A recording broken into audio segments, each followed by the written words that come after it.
শোরুমটা গুছাচ্ছিলাম এই সময় আমার একটা পার্সেল চলে আসে আর এটা আমার অনেক কাঙ্ক্ষিত একটা বস্তু ছিল। যেটা হচ্ছে আমার বাড়ির নামকরণ। মাশাআল্লাহ অবশেষে হয়ে গেল। এই যে অন্তরা নিবাস, সবাইকে অন্তরা নিবাসে স্বাগতম। পরিশ্রম, কষ্ট সবকিছুই যেহেতু নিজেই একটু বেশি করেছি, তাই আমার নামে এই বাড়িটার নামকরণ করেছি অন্তরা নিবাস। আর আজকে বাসায় মিস্ত্রি ডেকে আমরা এটা সেট করে নিব। একদম আমাদের ডোরের পাশেই নিচ্ছি, সুইচ বোর্ডের উপরে।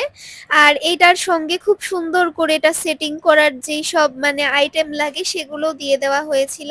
তো এখন ড্রিল করে ওগুলো সেট করে দেওয়া হবে। সবথেকে যেই ইন্টারেস্টিং বিষয় সেটা ছিল, এটা ১ম এ অন্তরা ভবন দিয়েছিলাম।